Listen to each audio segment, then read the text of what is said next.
समीचीन विकल्पों का सम्यक समाधान। सुनिए परम पूज्य श्रमण श्री सुप्रभ सागर जी महाराज के मुखारबिंद से YouTube चैनल सुप्रभ उवाच पर शुभाशीष परम पूज्य श्रमणाचार्य 108 श्री विशुद्ध सागर जी महाराज। सानिध्य श्रमण सुप्रभ सागर जी महाराज, श्रमण प्रणत सागर जी महाराज। पुण्य आर्जक श्री रविंद्र जयश्री, कुमारी परिणा गहाणकर अमरावती, 100 मोक्षता राजस डोन कावकर औरंगाबाद। ओम नमः सदेव्य। नमो नमः सत्हितंकराय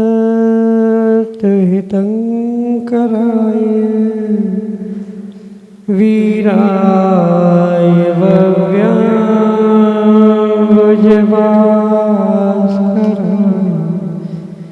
अनंतलोकाय सुरार्चिताय देवादिदेवाय नमो जिनाय देवादिदेवाय नमो जिनाय। पंच परमेष्टि भगवान की परम पूज्य आचार्य भगवंत गणाचार्य श्री विराग सागर जी महाराज की, परम पूज्य पट्टाचार्य श्री विशुद्ध सागर जी मुनि महाराज की, परम पूज्य मुनि श्री प्रसम सागर जी सुप्रभ सागर जी महाराज की।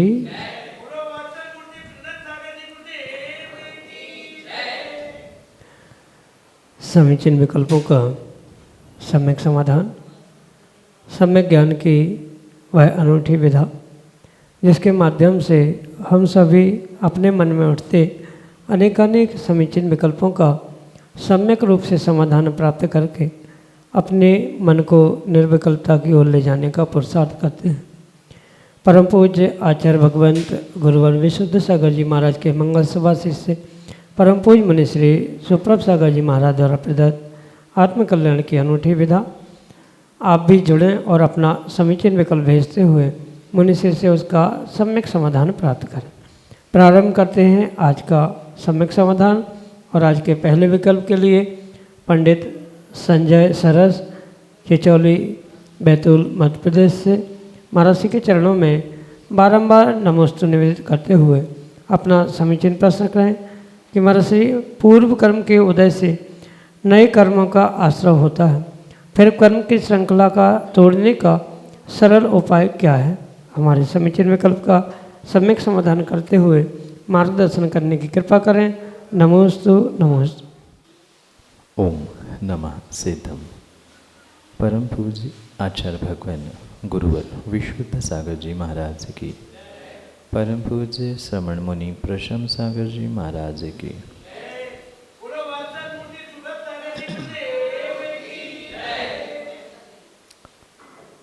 पूर्व कर्म का उदय और नूतन कर्मों का आश्रय, यही संसार का स्वरूप है। और ऐसे संसार के स्वरूप में इन नए कर्मों से बचने के लिए पूर्व कर्म के उदय के समय पर जो जीव ये विवेक रखता है कि ये जो दुख कष्ट मेरे जीवन में आ रहे हैं, जो कर्म उदय में आ रहे हैं, ये कहीं न कहीं मैंने ही बांधे हुए हैं। ये सोचकर जब कर्मोदय के समय में जीव समता परिणाम रखता है, उसमें अपने स्वयं के कर्तृत्व के कारण अपनी भूल को स्वीकार करता है, वहीं पर कहीं न कहीं कर्म की श्रृंखला तोड़ने का एक सरलतर उपाय प्राप्त हो सकता।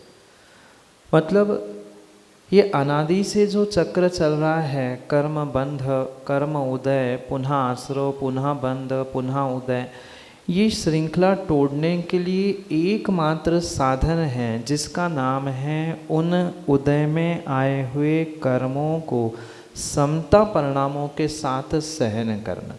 किसी भी प्रकार से निमित्तों के प्रति या कर्मों के प्रति प्रतिकार करने के भाव आते हैं तो वहाँ उस प्रतिकार करने के कारण से नियम से पुनः कर्म बंध ही होता है। ऐसी स्थिति में जितना विवेक पूर्वक सहनशीलता से जीव उन कर्मों को भोगता है, चाहे सुखरूप हो चाहे दुख रूप हो। सुखरूप कर्मों के उदय में भी भावाव्यतिरेक में आकर अगर बहुत तीव्र राग या एक्साइटमेंट हो गई तो वहाँ भी पूर्ण रूप से कर्म बंध होगा। भले ही शुभ रूप हो अशुभ रूप हो पर कर्म बंध तो है ही। इसलिए समता परिणामों के अलावा दूसरा कोई भी उपाय उस श्रृंखला को तोड़ने का हो नहीं सकता। यही आपके लिए सम्यक समाधान। वासिम महाराष्ट्र से आकांक्षा बाड़ले महाराज जी के चरणों में बारंबार नमोस्तु करते हुए अपना प्रश्न रख रहे हैं कि महाराज जी सूतक कौन सी पीढ़ी तक मानना चाहिए और कितने दिन का मानना चाहिए, एवं आगम की अपेक्षा से क्या दोष लगता है और वास्तविक स्वरूप सूतक का आगम की अपेक्षा से क्या है। हमारे समीचीन विकल्प का सम्यक समाधान करने की कृपा करें। नमोस्तु नमोस्तु। जो जन्म के या दुख के निमित्त से श्रावकों के लिए सच्चे देवशास्त्र गुरु से मर्यादा का कथन कहा है, उसका ही नाम आगम में सूतक पातक के रूप में कहा है। क्योंकि श्रावक हर्ष या दुख के अतिरेक में आकर अपनी विनय अपने क्रियाओं को भूलने की संभावनाओं को प्राप्त करता है। और सूतक पातक में यही व्यवस्था आचार्य भगवंतों ने बताई है कि जितने दिन जन्म मरण के कारण राग द्वेष अंतरंग में उत्पन्न हो सकता है, परिणामों में विकलता आ सकती है, उतने दिन तक पीढ़ियों के अनुसार उनकी मर्यादा बनाई है। यह स्पष्ट समझे 4-5 पीढ़ी तक तो पूर्ण रूप से सूतक है, मतलब जन्म का 10 दिन का, मरण का 13 दिन का जो कहा जाता है ये पूर्ण सूतक कहा जाता है। फिर क्रम क्रम से जैसी पीढ़ियाँ कम होती जाती है वैसे ही आधा, फिर 1 दिन कम, फिर 1 दिन कम, ऐसे करते करते उसकी समय सीमा चूँकि ममत्व पीढ़ियों की दूरी बढ़ने से कम हो जाता है, इस अपेक्षा से ये व्यवस्था बनाई है। पुनः ध्यान रखें, तीव्र हर्ष के दिनों में, सुख के दिनों में और तीव्र दुख के दिनों में व्यक्ति सही निर्णय नहीं कर सकता, उसका बैलेंस दिमाग का मन का सही नहीं हो सकता। इसी कारण से ये मर्यादा 13 दिन 10 दिन आदि आदि की बनाई है, जिसे सूतक पातक के रूप में आगम में कहा जाता है। जो जीव उनको मानता नहीं है वह आगम का, धर्म का, जिनवाणी का अवर्णवाद करने से स्वयं के लिए दर्शन मोहनी का आश्रय करता है। स्वयं तो सम्यक से दूर हो ही रहा है, अन्य को, जीवों को भी सम्यक दर्शन से दूर करने का या तत्वों से, श्रद्धान से दूर करने का प्रयास कर रहा है। कौन सी पीढ़ी से पकड़ना, इसके पीछे भी गणित आचार्यों ने कहा है कि घर में, परिवार में जो सबसे बुजुर्ग व्यक्ति है उसके अनुसार ही पीढ़ी गिनने की आवश्यकता। बहुत सारे लोग कहते हैं ये तो कन्या पराये घर की है, इसको सूतक नहीं लगता, पर बिल्कुल ऐसा नहीं है। इसके अलावा भी बच्चे या नाती पोतों को सूतक नहीं लगता, दादाजी को सूतक है, ऐसा हो नहीं सकता। घर में दादाजी है, दादी जी है या उनसे भी पुरानी जो भी पीढ़ी है, उनसे जो सूतक पातक की पीढ़ी जहाँ कुछ जन्म मरण हुआ है उससे जोड़ते हुए पूरे परिवार को उतना ही सूतक पातक लगता है, उसमें कोई कम ज़्यादा नहीं होता। मतलब अगर दादाजी की 4थी 5वीं पीढ़ी बन रही है और आगे वाली पीढ़ी की 3री दूसरी भी बन रही है, तो उनको भी जो सूतक दादाजी को, यानी घर में जो बुजुर्ग व्यक्ति है उसको लगता है, वही सूतक पूर्ण रूप से रखता है। इसी प्रकार से इनकी गिनती और व्यवस्था समझे। यही आपके लिए सम्यक समाधान। अग्रता चौरे नंदनवन नागपुर महाराष्ट्र से अगले समीचीन विकल्प। जब हमें गिफ्ट के तौर पर पैसे मिलते हैं तो मम्मी उसे अलग रखती है, पर जब इमरजेंसी में वो बिना पूछे लेती है तो वो पाप या चोरी होती है क्या? रखे हुए, भूले हुए, पड़े हुए किसी भी धन का प्रयोग अगर उसके मालिक को पूछे बिना किया है, पूर्ण रूप से आगम में उसे चोरी ही कहा है।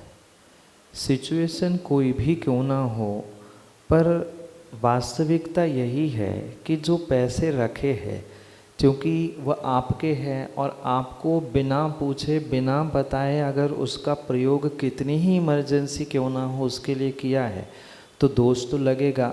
ये ज़रूर हो सकता है कि उसका प्रयोग करते समय अगर आपकी मम्मी आपसे पूछे, माँ पूछे कि ऐसी ऐसी इमरजेंसी है और आपने या बेटे ने कह दिया कि ठीक है कोई दिक्कत नहीं है, तो चोरी के दोष से वो बच सकते हैं। पर बिना पूछे किसी के भी धन का प्रयोग करना ये चोरी की ही श्रेणी में आता है। यही आपके लिए सम्यक समय। विभव सुश्रुत खेड़कर अगले समीचीन विकल्प के साथ हमारे सामने। तो गुरुदेव, नमोस्तु गुरुदेव, मेरा प्रश्न यह है कि मंदिर में जब काले कपड़े चलते नहीं हैं तो प्रतिमा पर रंग भी काला क्यों होता है? प्रत्येक वस्तु के प्रयोग में उनके इस्तेमाल करने में उनसे प्राप्त होने वाली ऊर्जा और साथ में उनका निमित्त नैमित्तिक संबंध समझते हुए उनके लिए अच्छा बुरा कहा जाता है। अगर हम काले रंग की बात करें तो मात्र भगवान की प्रतिमा नहीं, लगभग मंदिर में दर्शन करने वाले सभी श्रावकों के मस्तिष्क पर बाल भी काले हैं। वो तो कभी सफ़ेद करके नहीं जाया जाता, पर और भी ऐसे बहुत सारे द्रव्य हैं जिनका काला वर्ण है पर फिर भी वे प्रयोग में आते। तो ये विशेष बात वहाँ समझने योग्य है कि वस्त्रों के निमित्त से काला रंग निषेध है, बाकी सर्व सामान्य रूप से काला रंग नहीं है। ऐसा है तो फिर कभी काले बाल लेके इंसान जा ही नहीं सकता। मूंछ काली होती, दाढ़ी काली होती है तो सब कुछ सफ़ेद करके या निकाल के ही उसको मंदिर में जाना चाहिए। काले वस्त्रों के कारण से आचार्य भगवंतों ने कहा है कि किसी शुभ कार्यों में, मांगलिक कार्यों में, मांगलिक स्थानों में काले वस्त्रों का निषेध है, सर्वथा काले वस्तु का निषेध नहीं है।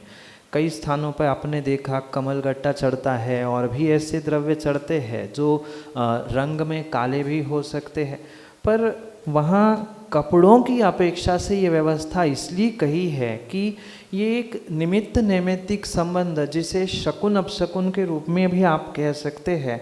तो काले वस्त्र पहनना या काले वस्त्र पहने हुए किसी व्यक्ति को देखना ये अपने आप में एक अपशकुन माना जाता है। पद्म पुराण ग्रंथ में बहुत अच्छे से इसके विषय में वर्णन प्राप्त होता है।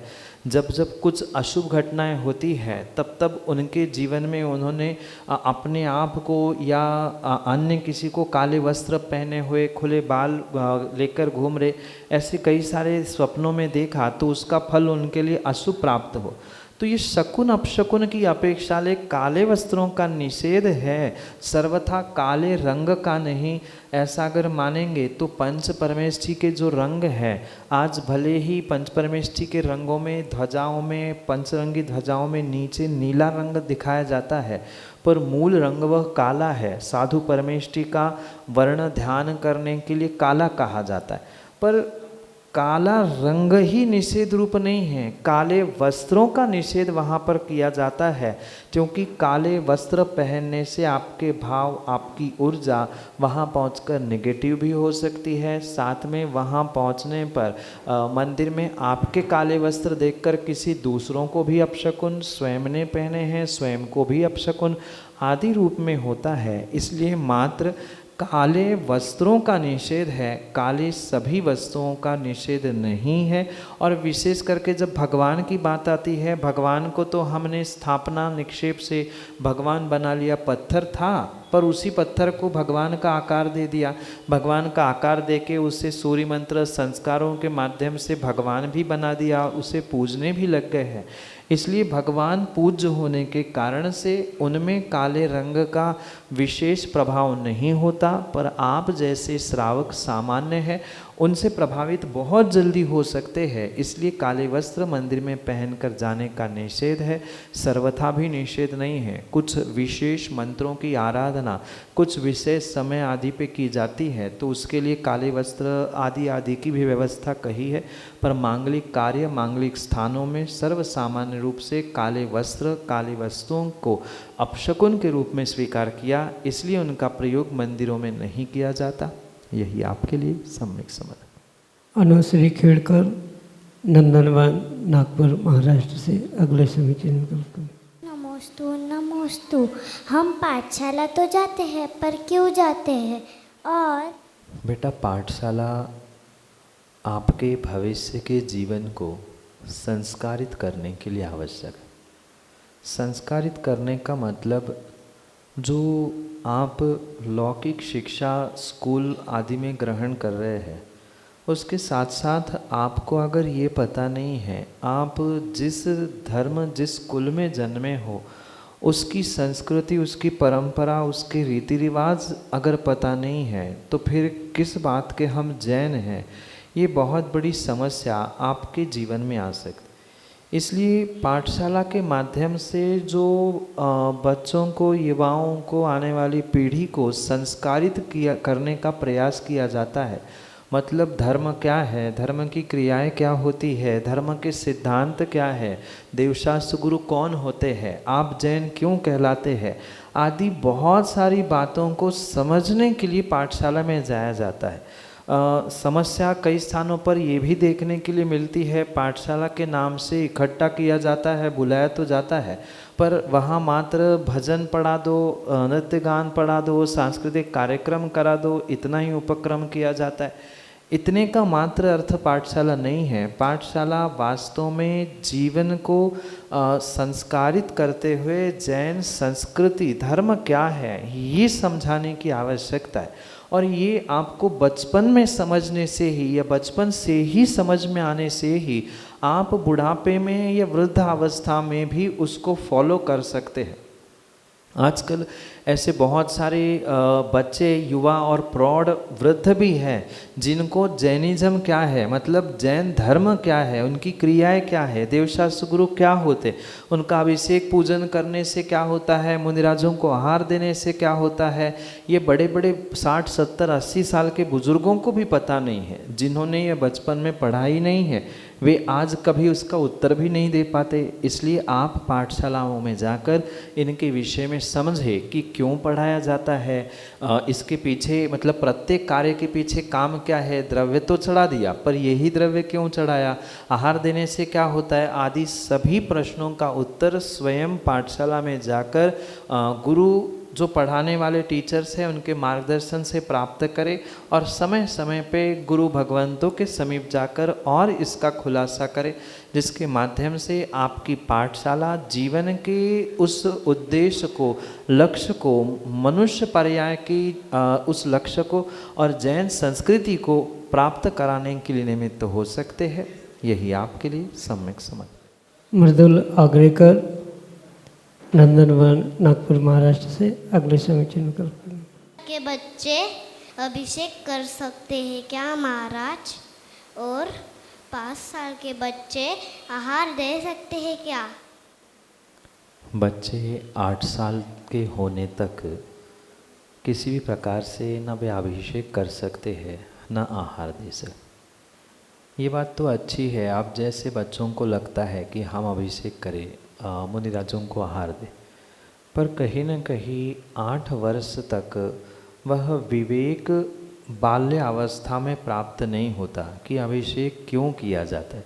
कितना भी कोई समझाए पर वहाँ इन क्रियाओं के पीछे का उद्देश्य क्या है ये नहीं समझा जा सकता, इसलिए निषेध है। ये बात अलग है कि आज 60 साल 80 साल के बूढ़ों को भी पता नहीं है कि अभिषेक क्यों किया जाता है, आहार दान क्यों किया जाता है, कैसे दिया जाता है।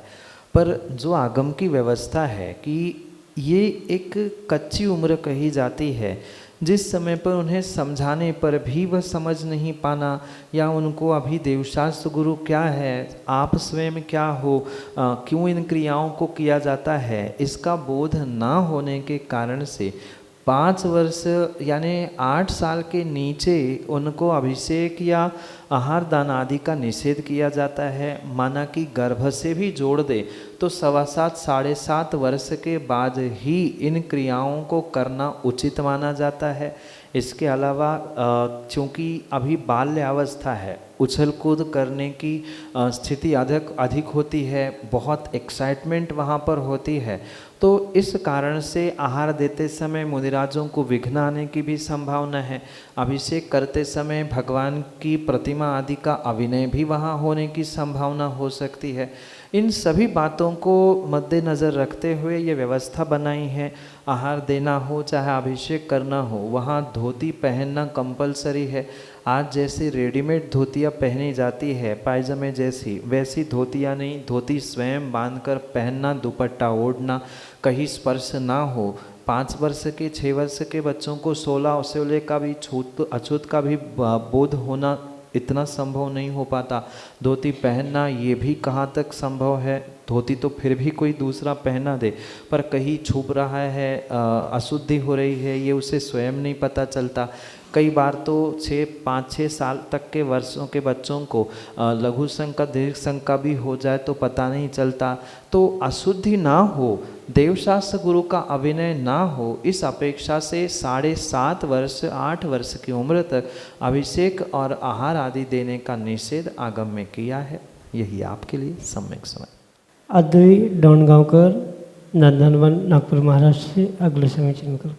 नमस्ते महाराज जी, मेरा प्रश्न है कि हम मंदिर में जाके घंटा क्यों बजाते हैं? बहुत सारे लोग ये कहते हैं कि मंदिर में भगवान जो विराजते हैं उनको जगाने के लिए सुबह सुबह घंटा बजाए जाती है, पर वास्तविकता ये नहीं है। भगवान के लिए कोई भी क्रिया हमारे जैन धर्म में नहीं गई। घंटा बजाने से जो एक विशेष वहाँ आवाज़, ध्वनि, गूंज निकलती है, वो व्यक्ति के शरीर को ही नहीं अपितु तन मन दोनों को भी बहुत प्रभावित करती है। ये एक ऐसी ऊर्जा, एक ऐसी विशेष एनर्जी क्रिएट होती है जिसके माध्यम से उसको सुनने से आपका स्वयं का ही एक मैग्नेटिक फील्ड बनता है।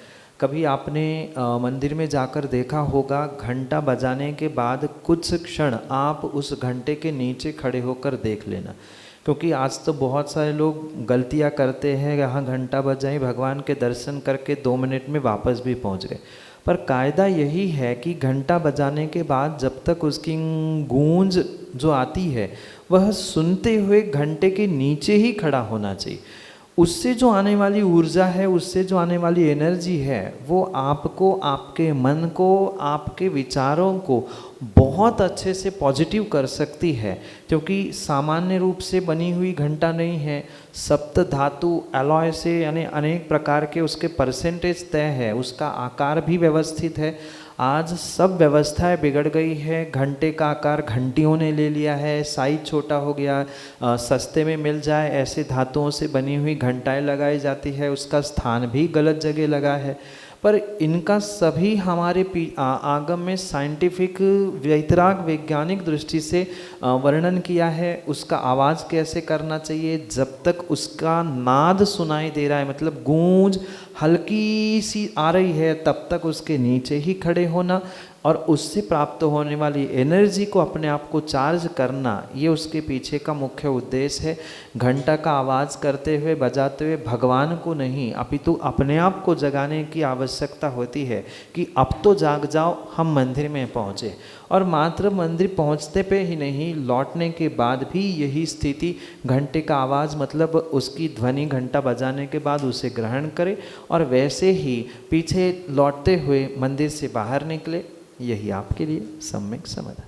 अद्वैत पेंडारी, नंदनवन, नागपुर, महाराष्ट्र से अगले समीचीन विकल्प। नमोस्तु। अगर अभिषेक करते हैं तो शांति मंत्र क्यों बोला जाता है? अभिषेक का एक अंग शांति धारा के रूप में स्वीकार किया जाता है।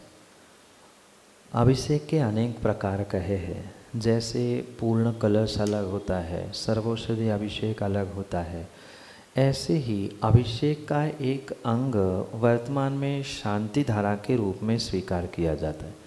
इसका उद्देश्य उन मंत्रों के साथ अंतरंग में और पूरे समाज संसार में विश्व में शांति की भावना रखी जाती है। जैसे शांति धारा में कहा जाता है संपूजक का नाम, प्रतिपालक का नाम, तो उसका उद्देश्य ही यही है कि मात्र मैं ही नहीं अपितु संसार के विश्व के सभी प्राणी शांति को, सुख समृद्धि को प्राप्त करें। इसी उद्देश्य से विशेष मंत्रों के माध्यम से अखंड जो धारा की जाती है उसे शांति धारा के रूप में स्वीकार किया जाता है, और वो भी अभिषेक का ही एक अंग है। अभिषेक तो एक कलश से ही हो गया था, फिर चतुर्थ कलश क्यों करना, पूर्णाभिषेक क्यों करना, आदि आदि जो व्यवस्था जैसी कही है अभिषेक पाठ में, वैसे ही हमें आचार्यों की अपेक्षा से वे आगम की व्यवस्था के रूप में स्वीकार करनी होगी। यही आपके लिए सम्यक समाधान। समीचीन विकल्पों का सम्यक समाधान सुनिए परम पूज्य श्रमण श्री सुप्रभ सागर जी महाराज के मुखारविंद से। YouTube चैनल सुप्रभ उवाच पर शुभाशीष परम पूज्य श्रमणाचार्य 108 श्री विशुद्ध सागर जी महाराज। सानिध्य श्रमण सुप्रभ सागर जी महाराज, श्रमण प्रणत सागर जी महाराज। पुणे आर्जक श्री रविंद्र जयश्री, कुमारी परिणा गहाणकर अमरावती, 100 मोक्षता राजस डोन गावकर औरंगाबाद।